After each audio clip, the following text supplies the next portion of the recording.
Pimpinan dan anggota Komisi 3 yang saya hormati, pimpinan LPSK beserta seluruh unsur pejabat utamanya, dan Bapak Ibu yang saya hormati.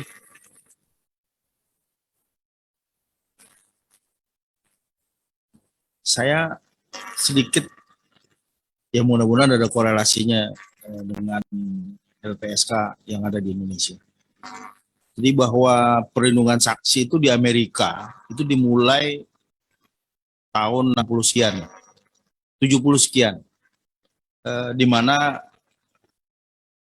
LPSK model Amerika dibentuk karena kejadian ada seorang mafia namanya Henry Hill. Dari Henry Hill itulah dibentuk LPSK model Amerika yang dimana beberapa negara di dunia mengikuti. Yang menarik bahwa yang dilakukan oleh Amerika ya, dengan salah satu mafia yang namanya Henry Hill ini,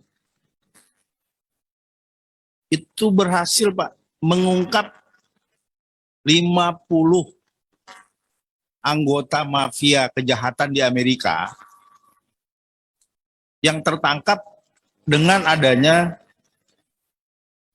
seorang Henry Hill. Ini luar biasa, Pak. Artinya bahwa LPSK yang dibentuk di Amerika itu bukan hanya sekedar melindungi korban,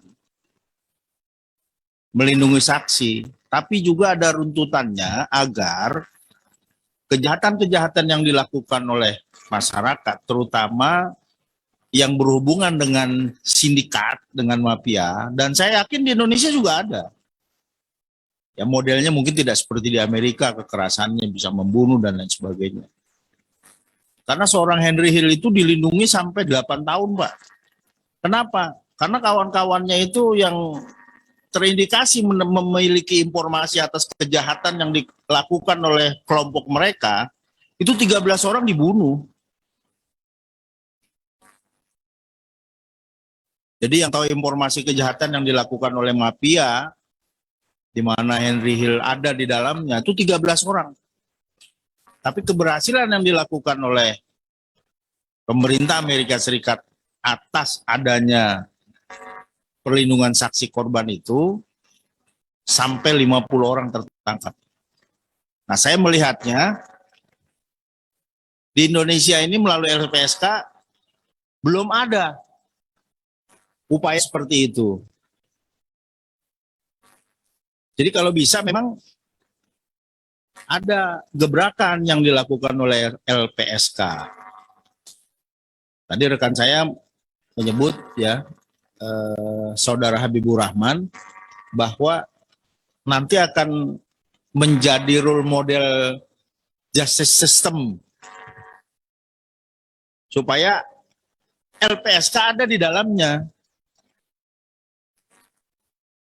Jadi kalau cuma saksi dilindungi, korban diadvokasi supaya mendapatkan restitusi bagi korban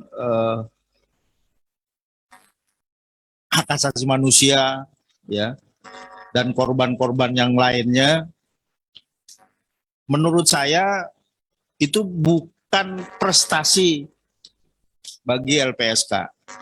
Jadi yang diinginkan oleh masyarakat bahwa korban-korban itu dan para saksinya itu bisa berefek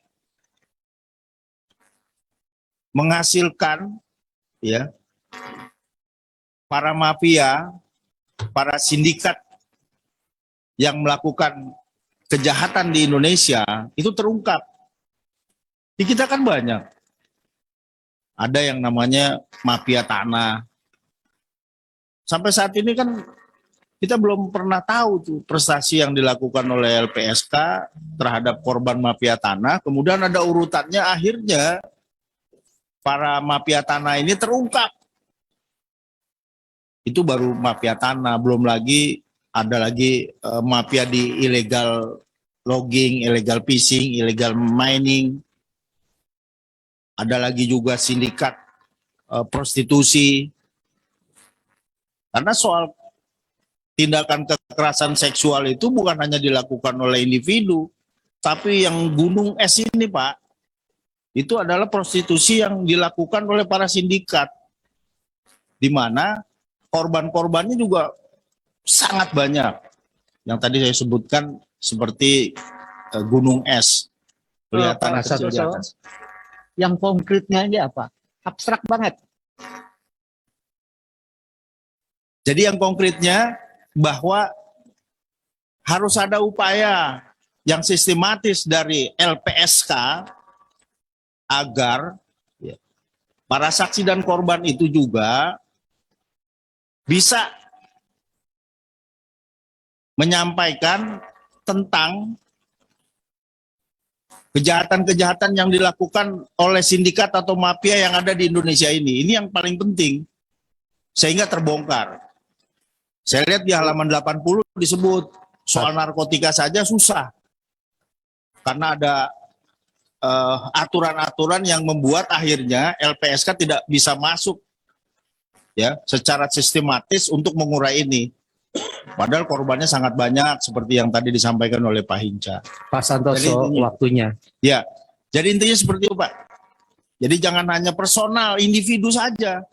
Tapi bagaimana LPSK bisa membidik saksi dan korban ini yang bisa mengungkap kejahatan yang ada di Republik ini yang dilakukan oleh para sindikat atau mafia yang ada di tanah air. Terima kasih, pimpinan. Assalamualaikum warahmatullahi wabarakatuh. Pak